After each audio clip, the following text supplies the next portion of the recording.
देखती हूँ सपने पर आप सुन रहे हैं देवेन मेवाड़ी की किताब मेरी यादों का पहाड़ से उनके पहले अध्याय का एक अंश।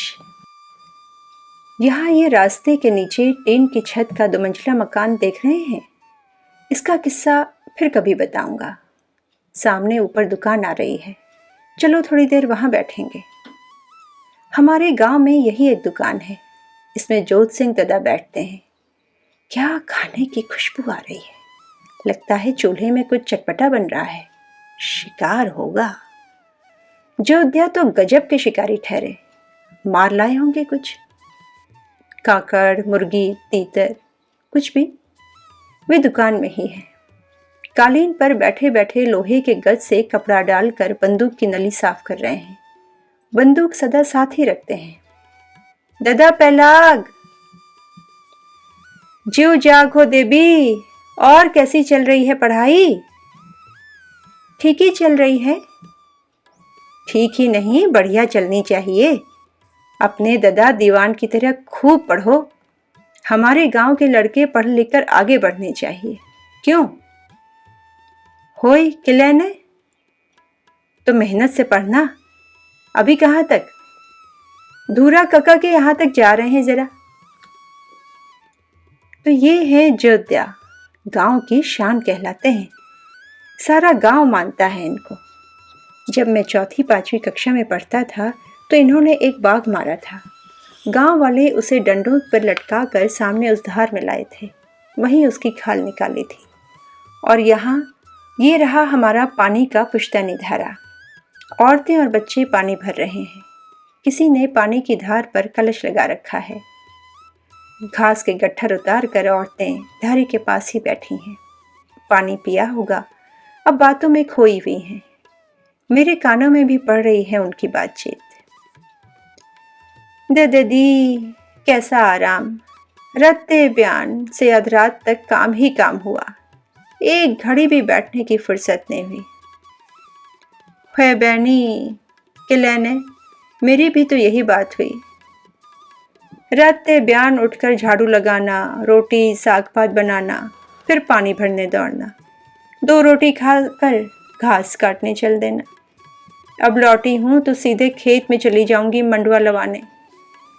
ब्याल तक लौटूंगी, फिर वही पानी, रोटी, साग पात, बच्चे अलग। सोने तक तो आधी रात बीत जाती है दीदी। द बैनी, औरत जात के भाग में तो दुख ही दुख हुआ। चल चलें अब, इजू अबेर हो जाएगी नहीं तो। वे दोनों घास का भारी गट्ठर सिर पर रखकर चल पड़ी हैं।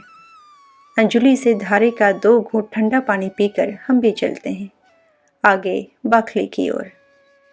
गांव में सबसे पुरानी बाखली यही है। आमने सामने मकानों की कतारें और बीच में आर पार आंगन। गांव में हमारे बुजुर्ग सबसे पहले यहीं बसे थे बल। ऊपर बाईं ओर बीच में लकड़ी के छज्जे वाला जो घर दिखाई दे रहा है वो रमदा और शेरदा का है। हम बच्चे उन्हें देखकर डरते थे, क्योंकि वे दाढ़ी और बाल बढ़ाए अपनी धुन में चलते रहते थे। न किसी से कोई बातचीत, न मिलना जुलना, किसी से कोई मतलब नहीं, घर वालों से भी नहीं। कोई कहता देवता बिगड़ गया है, कोई कहता किसी ने कुछ खिला दिया है, तो कोई कहता कि इनका दिमाग चल गया है। सच क्या था किसी को पता नहीं। लेकिन उनका किस्सा क्यों? क्योंकि उन्होंने कुछ ऐसा किया जिस पर विश्वास करना भी कठिन है, मगर मेरे गांव के लोग जानते हैं कि ऐसा हुआ। हुआ ये कि एक दिन शेरदा अपने सुर में चल दिए ऊपर की तरफ, खाली हाथ। किसी ने कहा कि कापड़ाक चांच के नीचे देखे, किसी ने कहा गाजा के जंगल में, तो किसी ने बताया कि बाघ के भारी डर वाले अदवाड़ के जंगल में देखे। आखिर में उन्हें ककोड़ से नीचे उतरकर जंगल की ओर जाते हुए देखा गया। गांव के लोग गए, ढूंढा, यहाँ वहाँ आवाजें लगाईं, लेकिन कुछ पता नहीं लगा। लोगों ने कहा अब जो क्या बचा होगा बेचारा शेरदा, बाघ ने मार मोर कर खा लिया होगा। लोग खाली हाथ लौट आए। शेरदा का कोई अता पता नहीं लगना था तो नहीं लगा। 1 दिन, 2 दिन, हफ्ता बीत गया। शेरदा के लौटने की कोई आशा नहीं बची। फिर एक एक कर महीने बीते, 2, 4, 6। लोग आपस में बातें करते, क्या पता पहले ही दिन बाघ के हाथ पड़ गए हों। अरे बच भी गए होंगे तो रहे कहाँ होंगे? किसी गुफा में, पेड़ों पर? बचे होंगे तो खाया क्या होगा? घापात। बिना खाए पे कोई जिंदा कैसे रह सकता है इतने दिन? क्या बात हुई ये तो। अब जो क्या लौट कर आता है शेरदा। लेकिन शेरदा लौट आए। लौट क्या आए? गांव के कुछ ग्वाले आदमी जैसा देखकर उन्हें नाकुली के जंगल से पकड़कर ले आए। उसी नाकुली के जंगल से, जिसकी विशाल गुफा में अगर आवाज लगाओ तो देर तक उसकी आवाज गूंजती रहती है। उस जंगल में ग्वालों ने शेर सिंह को देखा। चेहरे के चारों ओर बाघ की जैसी फैली हुई दाढ़ी और जटाजूट, हाथ भर लंबी दाढ़ी हुई ठहरी। और क्या, तो 6 महीने बाद सीधे अपने घर आ गए। गांव के लोग हैरान, अविश्वास से आंखें फाड़ कर उन्हें देखने लगे। पूछा, शेरदा कहाँ रहे इतने महीने? बाघ से कैसे बचे? क्या खाया उस घनघोर जंगल में? शेरदा जवाब दे तब ना, उन्होंने मुंह नहीं खोला। कुछ पता नहीं चला। वे चुपचाप अपने कामकाज में लग गए। बच्चों की शादी की। धीरे धीरे ये बात आई गई हो गई। इस बात को आज तक कोई नहीं समझ पाया है कि असल में हुआ क्या था। बाखली के ऊपर वो हमारा मंदिर है, वहां जाकर हाथ जोड़ लेते हैं, भेंट चढ़ा लेते हैं। इससे ऊपर धार में बांज के पेड़ के नीचे आमा का थान है, वहां भी हाथ जोड़कर धूरा काका की ओर घर की ओर चलेंगे। वहां भी हाथ जोड़कर धूरा काका के घर की ओर चलेंगे। तार बाड़ के भीतर ये बांज बुरोंज का घना रिजर्व जंगल है। इसके भीतर घास पात नहीं काट सकते। इसमें तो बाघ से भी ज्यादा पथरौल से डर लगता है। अरे हाँ, हमारे गांव में एक किस्सा कहा जाता था। किसी आदमी ने जोर से आवाज लगाई, अरे कौन आ रहा है जंगल से? जरा संभल कर आना, यहाँ बहुत डर हो रही है बाघ की। जब दूसरा आदमी जंगल पार करके आवाज लगाने वाले आदमी के पास पहुंचा तो उसने कहा, कैसी तुम आवाज लगा रहे थे कि यहाँ डर हो रही है? तो आवाज लगाने वाले ने कहा, कल परसों ही यहाँ जंगल में किसी ने बाघ देखा। दूसरा आदमी बोला, मैं जो खाली डरा। जानते हो मैंने क्या सोचा? कि पथरौल साहब आए हुए हैं। इस जंगल के भीतर वो मकान और वे खेत कुशल सिंह जी के हैं। उनका एक बेटा है भवान। गांव के लोग कहते हैं जब वो छोटा सा था तो एक बार बहुत बीमार पड़ा। क्या करें क्या न करें हो गई।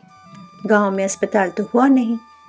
किसी ने औषधि दी, किसी ने झाड़ फूंक की, किसी ने मंत्र पढ़ दिया, मगर कोई फायदा नहीं हुआ। तब कोई किसी पहुंचे हुए डंगरिया को बुला लाया। डंगरिया ने बच्चे को देखा और कहा, पूजा देनी पड़ेगी, पूजा में बकरा चढ़ाना पड़ेगा, बच्चा तभी बचेगा। कुशल सिंह जी ने पूछा, बकरा चढ़ाना पड़ेगा? लड़के की तबीयत ठीक करने के लिए बकरे की बलि देनी पड़ेगी? हाँ, बच्चे के प्राण बचाने हैं तो पूजा में बकरा चढ़ाना ही पड़ेगा। और कोई उपाय नहीं है? नहीं। तो अपने बच्चे के प्राण बचाने के लिए मैं किसी बेकसूर बकरे के प्राण नहीं लूंगा। जो होगा देखा जाएगा। ईश्वर ने बच्चे के भाग में बचना लिखा होगा तो बच जाएगा, नहीं तो देखी जाएगी। सोच लो। सोच लिया है। बच्चा बच गया। अब तो बड़ा होकर घर का कामकाज कर रहा है। अब देखिए, ऐसे आदमी भी हुए उन दिनों। बात करते करते आ ही गए कका के घर के पास। कका आंगन में टीन की चौकोर अंगीठी, जिसे सगड़ कहते हैं, उसमें आग जला रहे हैं। काकी भी वही है। पैलाग कागजियो, काकी पैलाग। ज्यों जाग चला, बहुत दिन बाद आया आज तो। राजी खुशी छे? ठीक है? होय सब ठीक है अच्छे। अच्छा है बेटा, ठीक ही रहना चाहिए। कितने में पढ़ रहा है अब? 10 में। शाबाश। याद रखना, विद्या सबसे बड़ा रतन है। जितनी विद्या पाओगे उतना ज्ञान बढ़ेगा। यही है जो कभी आदमी का साथ नहीं छोड़ती। मैं विद्या पर कविता जैसी लिख रहा हूँ। अपना नंतिना स्कूल पढ़ावा। आते ही गीत जो सुनाने लगे बच्चों को। लो ईजा, एक घुटुक दूध पी लो। लो, ये गुड़ की डली भी पकड़ो। काकी भीतर से गिलास में गरम दूध और गुड़ ले आई। मुझे पता है कका कविता और गीत लिखते हैं। पिछली बार आया था तो उन्होंने बताया था। बेटा, उधर पहाड़ी की ओट में मेरी गाय और बैल चल रहे थे। एक बैल का पैर रपटा भले उलझा भले, क्या पता। मैंने तो बस उसका डुडाट सुना और लुढ़कते हुए देखा। भद्द करके नीचे गिरा तो मैं गिरते पड़ते उसके पास पहुंचा। उसे गुम चोट बहुत लगी होगी। आंखों से आंसू बह रहा था। बेचारा पीड़ा से बहुत चड़फड़ाया और दम तोड़ दिया। मैंने उस पर कविता लिखी है, सुनोगे? काका ने कविता सुनाई। बैल के मरने की पूरी पीड़ा को उन्होंने अपनी कविता में उतार दिया था। तभी काका ने घर के भीतर मुंह करके जोर से कहा, हाँ रे, देर नहीं हो रही है क्या तुमको? टाइम बहुत हो गया है। बस जा ही रहे हैं, तैयार हो गए हैं। रोटी खा ली? हाँ, खा ली।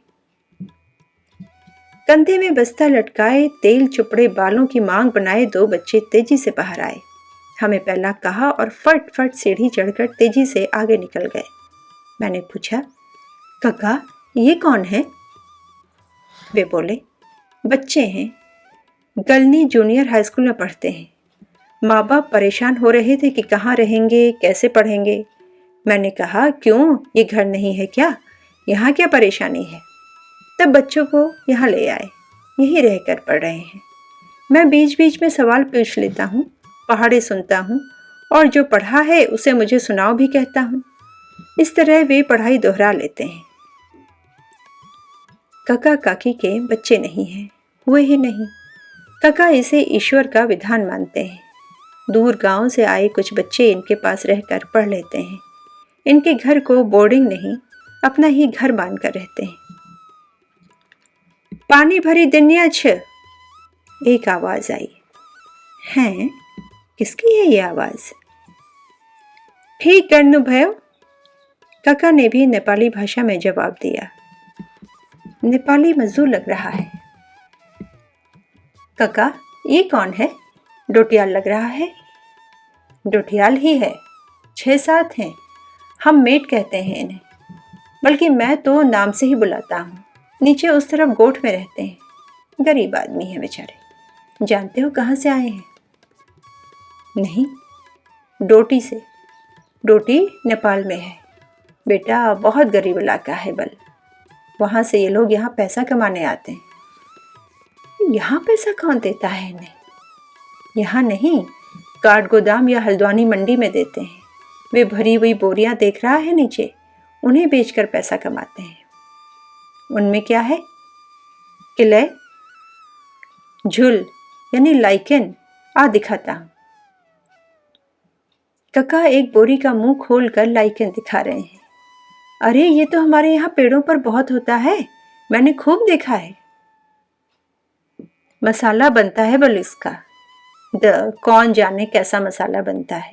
हमारे लिए तो फालतू का झाड़ पात हुआ, मगर मंडी में इन्हें इसके अच्छे दाम मिल जाते हैं। इसीलिए तो दिन भर जंगल जंगल भटक कर ये झुल निकालते हैं। कार्तिक में आ जाते हैं और पूस माघ तक झुल जमा करते हैं। फिर फागुन में बेच बाच कर लौट जाते हैं। क्यों धन बहादुर, ठीक कह रहा हूँ? ठीक है कन्याछ। बहुत मेहनती है। चना गुड़ और रूखी सूखी रोटी खाकर दिन काट लेते हैं।